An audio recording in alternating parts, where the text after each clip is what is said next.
o'clock, at least on my computer, so we're going to go ahead and get started. Is there any public comments that you would like to bring before the committee?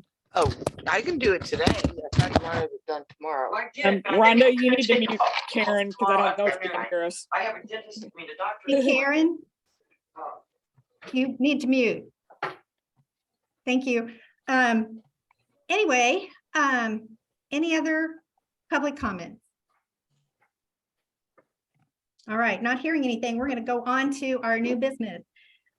Really exciting news for the Circulation Committee is we have a new member. It's Brian Cleveland from Rawls County. And if you have your video going, you can see him there.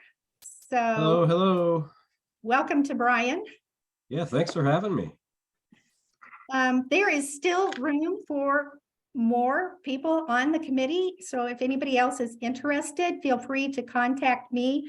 My contact information is on the agenda that was sent out.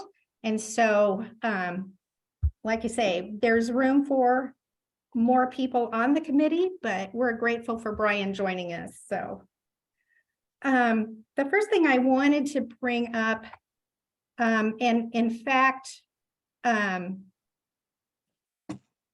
we are working on, Missouri Evergreen is working on removing personal identifying information from people's accounts. So this would be things like social security number or driver's license or any other ID type of identifying information. Diane, correct me if I'm wrong, but I believe Missouri Evergreen is going in and just removing that information. It's gonna have to really work. It's over 19 now. Rhonda, if you go by Karen's name in the attendees, there's 3 dots. You can They're mute her. lying to us, making us think it's gonna be Thank warmer you. and it's not. Hey, Diane, is that correct? To clear all that stuff out. I don't think we got a date about when they're going to start doing that yet. Okay, but I do believe Missouri Evergreen is going to go in and remove that information. Like Diane said, I'm not sure that we have a date yet, but if you're a library if you are a library that has collected that information and wants to store it in some other place, I would say sooner rather than later, get in there and get what you need, because it is going to be removed by Missouri Evergreen. I wish I had a date, but I'm sorry, I don't. I don't think there's very many libraries that do, but there are a few, and some of them already know about it and have taken steps. But if you're one of those libraries that wants to save that information someplace else, go get in there and do it. Diane has brought before the Missouri Evergreen Board a recommendation that we as a committee come up with a recommendation for purging patrons' accounts that are no longer in use. When we joined Missouri Evergreen, Cass County was told, oh no, don't ever purge those old things because you lose information. But Diane has contacted Equinox, and I have separately contacted Equinox, and they said basically the answer came back that all your statistical information would still be there. It just would not be attached to a name. So the executive board has asked us as a committee to come up with a recommendation for how often each library would go in and purge out those old accounts. So having said that, committee members, or I mean, anybody else can chime in. The committee is interested in everybody's opinion, but it is going to come down to the committee. What do we think about this, and what kind of recommendation would we like to come up with? Well, I wonder if there might be a way. Oops, am I talking over somebody? Sorry. No, go ahead, Brian. Is it possible to somehow in Equinox have like a similar thing to where items are X amount overdue, and they're marked lost, could patrons maybe be marked inactive so that there could be some kind of report? Is that a possibility? It might be something that is possible now. I don't know. And The Brian, we only- don't use the inactive thing at Jefferson County Library. We just do it a reporting straight off just the expiration date, and there's a less active field that you can use in the report for Hmm, that too, according to our timing. So there is that option if without using the inactive. okay. Also, while we're on the topic, we're relatively new to Evergreen, as you know, and I would strongly urge the next onboarding libraries coming in to look at their patrons who haven't done anything for 2-3 years and just don't even get that data over there, because we've found that there's a lot of inactive patrons clogging up stuff that we don't know where these people are. And that would have been nice to have done that before. Shame on me for not doing that, but I would highly recommend that to the next libraries coming on board.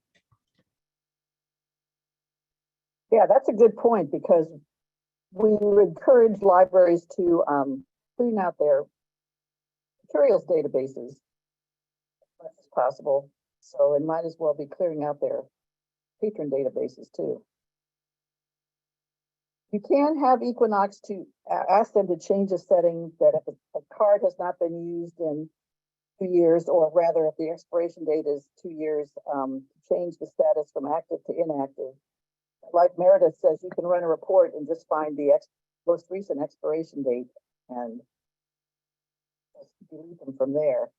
And that's what we do, is after an account has been expired for 2 years, that's when we purge our accounts. And expired, you know, that they could have used their account the day before the expiration date, so it could actually be 2 years from expiration the last time that they've used it, or it could be they haven't used it for even a year before that. And then, Yeah, the issue that you will, I'm sorry, I'm gonna cut you off, Dan. the labor intensive part is that you can delete accounts in a batch with user buckets, but you cannot completely purge accounts except one by one. And I think it was probably Mobius the last time I talked to them about doing a batch purge. They said they do not want to touch our accounts like that and permanently remove anything in case we change our minds and it's then their fault. Oh, So most- Equinox will do it. They did it for us. Equinox purged them. Yeah, we set up our criteria. We double checked and triple checked the reports to make sure they were accurate and we had the right people, and they did a mass purge. Oh, okay. Because deleting is nice, but then that information is still in the database, and so it still gums up the server because there's still all that information in there. And the other thing that we didn't really consider before we did it too, just to bear in mind, if you have online resources that are not connected via library card and PIN so that the person would know if they expired, if you purge those people that you've never like physically seen, or you saw them once when they got their library card, but they're using your online resources, they don't show any activity in Evergreen, but they can still be users of your library.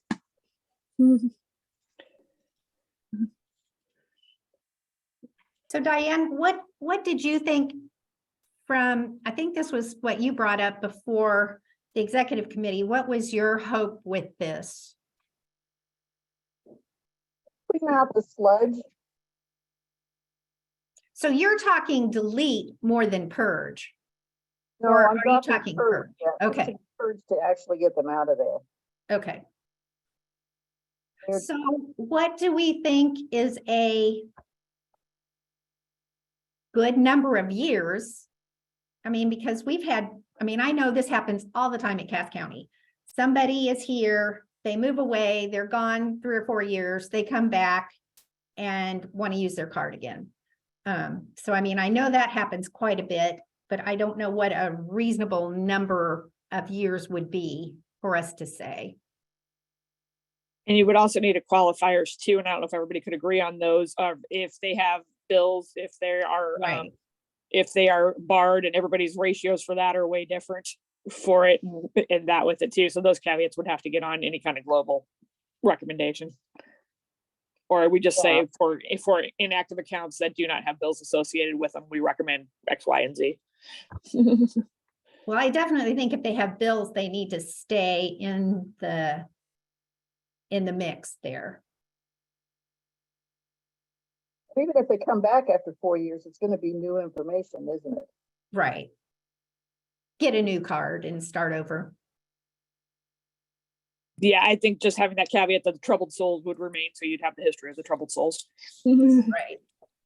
So, Yeah. Meredith, how many years did you go back? I knew you guys were gonna ask me that, and I'm not at the library today because we're fortunate that we get the day off after Christmas. I got bumped to today.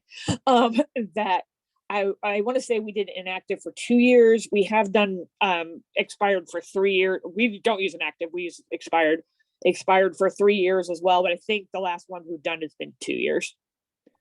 You ask Equinox to do that then once a year?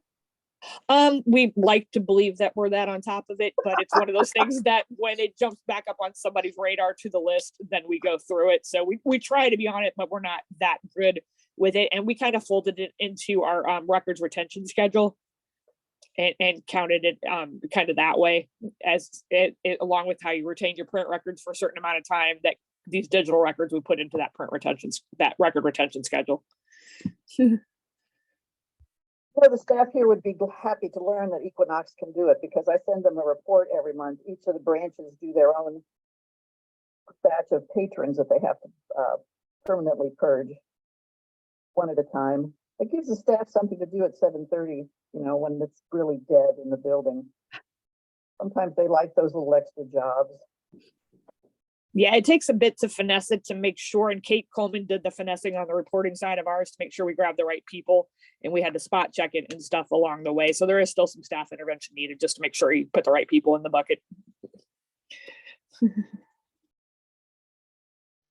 Okay, does anybody else? Okay, this just comes into my mind. I don't know. That there's going to be a lot of libraries that don't follow through with this. I mean, we're talking some work and effort to get the list in the first place. It sounds like once we get the list, Equinox can take care of it for us, but it's the getting of the list that's going to be somewhat problematic, I think. I mean, as long as this is just a recommendation, I guess there's nothing that you do with a library that doesn't want to do this. I don't know. What are you thinking?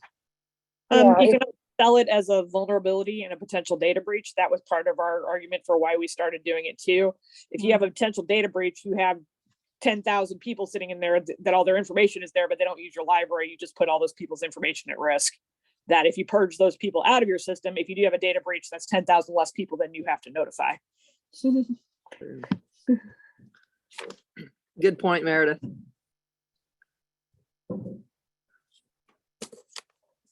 Okay, so I've heard like 2 years passed around and 3 years passed around here. What do we want to go with? Would it be effective, maybe like you said, for the libraries that are a little more reluctant or whatever, to set it as a broader range and say purge after at least X amount of years, and the libraries that want to do it quicker would have that flexibility or That's a whatever good idea. too. And that might ease the mind of people that are new to that path or whatever, and just set it a little higher than those of us who have been doing it or doing it, just to give people a little broader scope. I don't know if that makes sense. Yeah. I think that sounds good. That's going to give more flexibility to what we're trying to get people to do. So do you want to say purge at least every 3 years, give it a little bit longer time? Yeah, that sounds good to me. Yeah, I If we mean, make that seems like a reasonable number. It feels like 2 years might be a little short, but once you get into 4 and 5 years, I don't know. I think that 2 years sounds like a good compromise between the two. So 3, is that what you're saying? Did I say 3? I've got stuffed up head here. Yeah, 3. Okay, 3. Okay, committee. Anybody opposed to saying that we recommend you purge expired rather than inactive patrons who have no bills at least every 3 years. Do you Something, wanna I mean, keep that's it not as a- the finished wording, but If we keep this as if it's a recommendation, then that's, like somebody said, there's no, it's just a recommendation. We could add, if we added it to the best practices, then it would be part of the policy and would have to be followed. So I think that's another decision we can make. Do we want to just make a recommendation, or should it be part of the policy? What does the cataloging committee do? Do they say, if something's been lost or missing for 5 years, you need to just delete it from the catalog? I don't think there's anything formal for that either, due to the same reasons why everything's hard to make formal, because everybody does different things. Yeah, and I think Katie said it, since we're doing this, she would like the cataloging committee to do something with the stuff that's hanging around in the catalog as well. We could certainly make it a recommendation, and then if we notice, I've just done searches for somebody with the last name of Smith and seen records that have not been used for years and years. And if it's not followed through with as a recommendation, then we can decide if we want to take it further. And I don't know if Evergreen itself has access to some kind of legal representation, or maybe the state library could give us like a blurb to put in there about the data breach possibilities or whatever too, just to put home that it is something that is going to benefit you in the end, even though it seems like it's time consuming.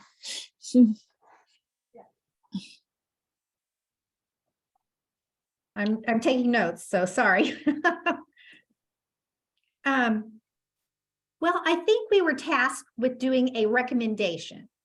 So let's leave it at the recommendation for today.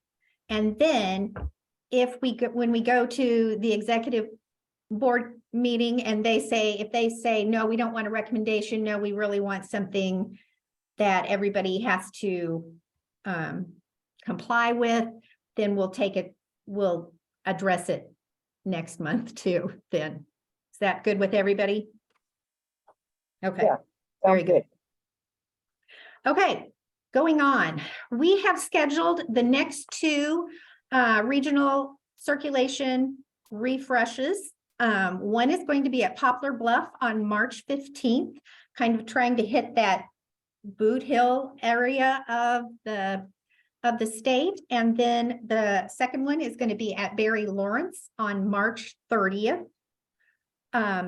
More information will come out after the first of the year. Most of us are still I'm not done with holidays yet, and I figure that's what a lot of other people are too.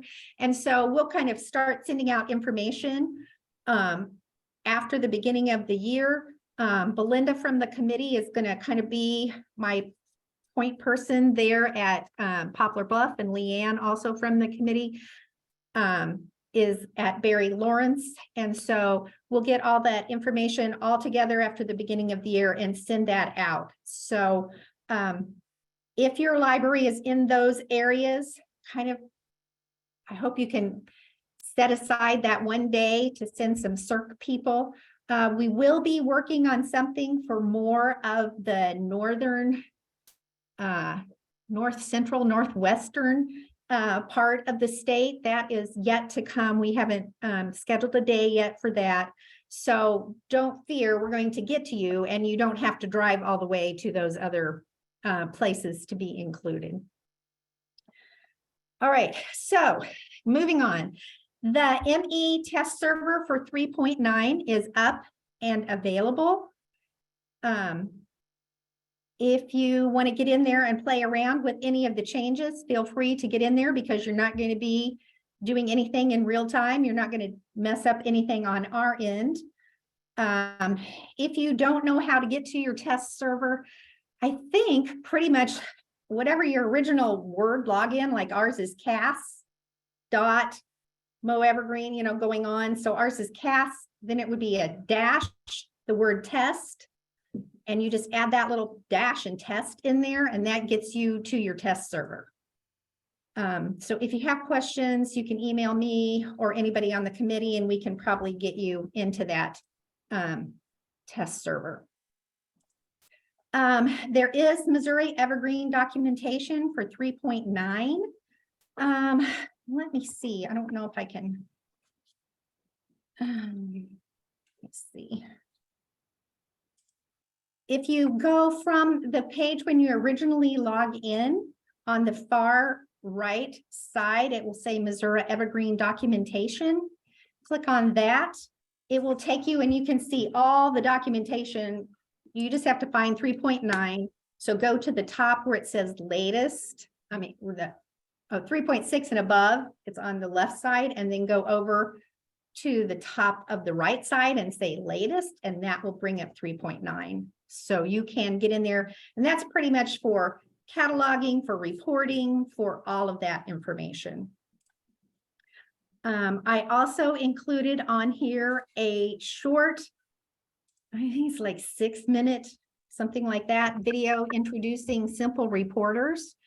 I know at the reporting committee meeting that's coming up, Tony says he is going to be getting some things ready to talk about Simple Reporter, maybe a little bit more in depth than what this little video is. So if you are one that wants to find out more about that, you might want to zoom in on that reports committee meeting, because I think he is planning at this next one to have something ready for that. Okay. Old business, recap of the pilot one. We haven't really had a chance to evaluate as a group how it went. There were 40, something like that, people at that committee, I mean, at that meeting. Brian was there, Diane, myself, Belinda. Was there anybody else from the committee? Janice was there. So any of you want to share what you thought about that, or what we need to do different on these future ones coming up?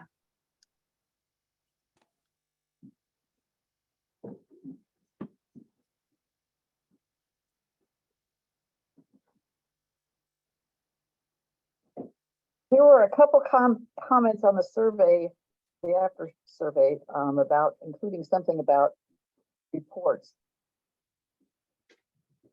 Would we include something about reports?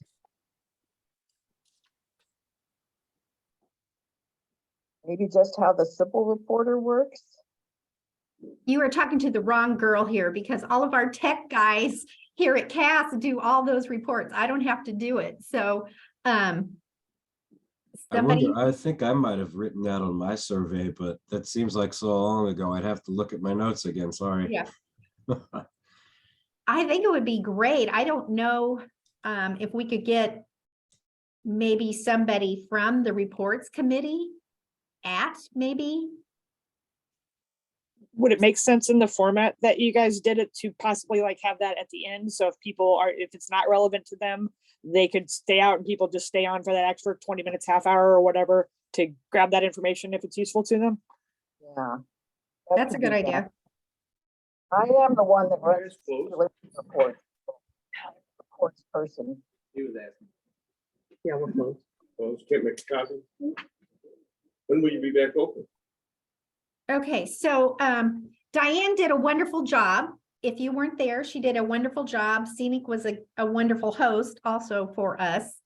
It was cool to have as many people there as there were, kind of come face to face with some of our colleagues. There were lots of good questions. I think we gave out lots of good information. At least I hope everybody, from at least the response that we got back, was positive and felt like people had learned things. Maybe they were just being nice to us. I'm not sure, but I think people felt like it was productive. So Yeah, my staff that attended said they learned stuff, and it was varied between somebody who was brand new and somebody who had been there for a long time. And even the long time person said they came back with stuff they didn't know. oh, good, good. That's wonderful. Okay. Any other things that need to come before the committee?